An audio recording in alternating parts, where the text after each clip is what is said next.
So I know it might not seem like it or feel like it, but Matt Gaetz's very short-lived ride as the pick for Attorney General actually did teach us some very important lessons.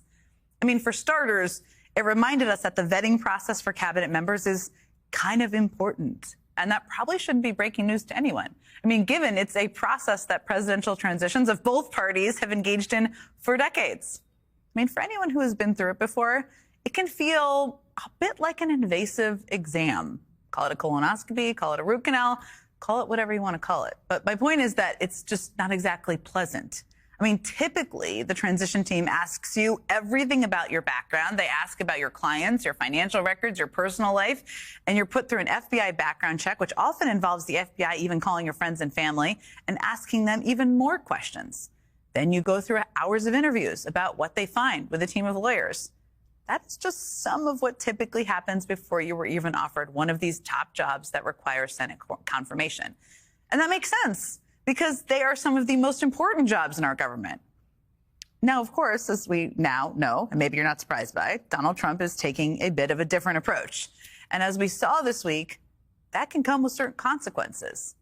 There are consequences for Trump himself if his picks don't get confirmed, for Senate Republicans who can be put in an awkward spot as things pop out in the press they weren't aware of, and more importantly, for the American people, if a number of these picks manage to get through, people we know very little about. I mean, consider the new details about Gaetz that were unearthed this week, like this document obtained by the New York Times showing a web of payments Gaetz made, including thousands of dollars to two women who testified that he hired them for sex. Gaetz continues to deny the allegations, but that steady drip of highly damaging information forced him to drop his bid after just 8 crazy days. And then there's Pete Hegseth and the police records that were released this week detailing an allegation of sexual assault from 2017. Now, Hegseth was never charged and denies any wrongdoing, but this report paints a pretty vivid and pretty horrifying scene where a woman remembers saying no a lot as Hegseth took her phone, physically blocked her from leaving a hotel room, and sexually assaulted her. She later went to the hospital and also underwent a rape kit exam. Trump's transition team was reportedly completely blindsided by these new details. But again, one surefire way to not be blindsided by things like that is to put your nominees through an actual vetting process. And then there's Tulsi Gabbard. I mean, this week, CNN reported that she was briefly placed on a government watch list that prompts additional security screening before flights after her overseas travel patterns and foreign connections triggered a government algorithm earlier this year. And that comes as questions continue to swirl about her secret meeting in 2017 with Syrian dictator Bashar al-Assad and about her pro-Russia, pro-Putin rhetoric. And now, surprise, surprise, Republican senators want access to her FBI file to see if there's more unknown information about her, including possible other foreign contacts. Again, the person I just described is Donald Trump's pick for the Director of National Intelligence of the United States of America. Now, trust me, these are all things that would have come up in a typical vetting process. These are all questions that would have been asked and answered to some degree.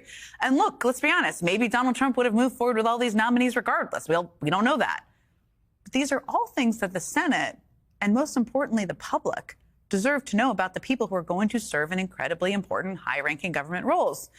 And really, the only reason we know any of it right now is because of the press. Trump is clearly not going to do his due diligence. He's not going to ask the questions. He's not going to require the vetting or the FBI background checks. So if he won't do those things, journalists have to. I mean, without a free press, we wouldn't know about Gaetz's Venmo payments, Hegseth's police report, or Gabbard's time on a government watch list. Because of the free press, we learned a whole lot about these people that we didn't know even 1 week ago. But here's the important part. There is still a lot that we don't know. And that is kind of the other takeaway for me from this week. Matt Gaetz dropping out does not mean Trump's next choice for Attorney General deserves less scrutiny. It does not mean Pete Hegseth or Tulsi Gabbard deserve less scrutiny. It doesn't mean anyone should stop the questions, stop the digging, stop the pressure. It actually means the opposite, because the stakes are so high, and there's still so much we don't know about these other cabinet choices. So we need to keep asking the questions. And that goes for reporters, members of Congress, their staff, citizens, all of you sitting at home. And here's a good place to start. Just hours after Gaetz dropped out, Trump announced his new pick for Attorney General, Pam Bondi. And while no, she's not Matt Gaetz, there's only one of that guy, there's still a lot of questions everyone should be asking about her, too. Joining me now is Democratic Congressman Jamie Raskin. He's the ranking member of the House Oversight Committee. So let me start there, because we've seen this cycle of things happen quite a bit in the past, although this is like an extreme version of it. Pam Bondi is the new nominee to be Attorney General. What should people be asking about her?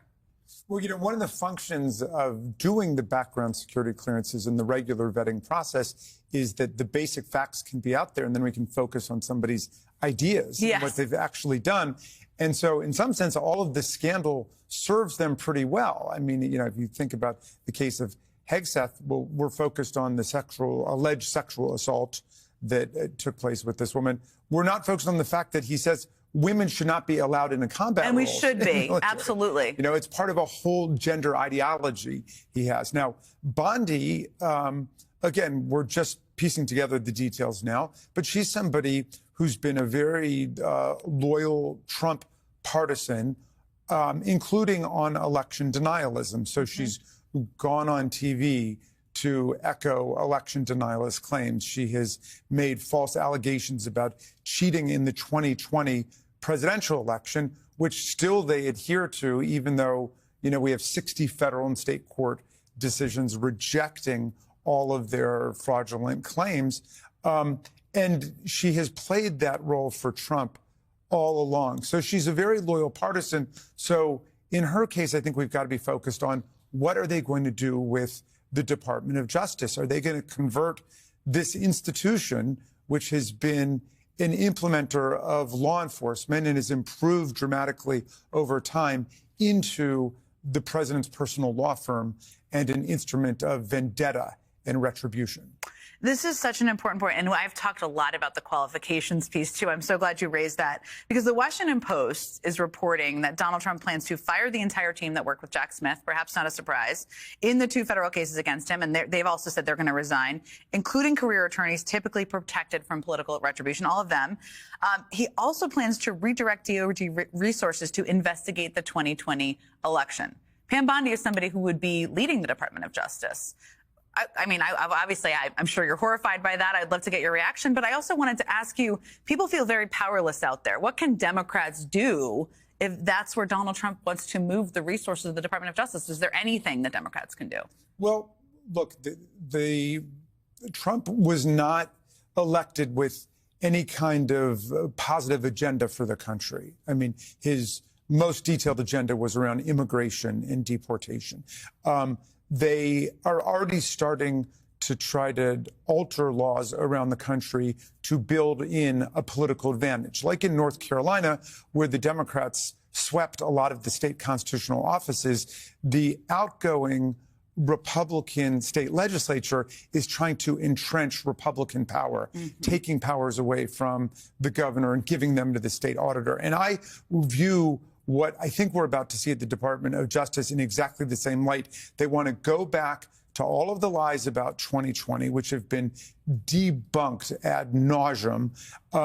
They want to install people who are going to prosecute the prosecutors, as Bondi has said. And it looks like a completely different kind of institution from the one that has been built up through both Democratic and Republican administrations in the past. So it looks to me like a recipe for nonstop political warfare. I mean, I liken the time I think we're in very much to like 1798 with the Alien and Sedition Acts, where the only program was anti-immigrant hysteria and then prosecution of political enemies and attacks on the other party and attempts to entrench the majority party. That didn't work out so well for the Federalists. And Thomas Jefferson really led the opposition there. And he said to people, a little patience and we'll see the reign of witches pass over and their spells dissolve and the people recovering their true sight restore their government to its true principles. So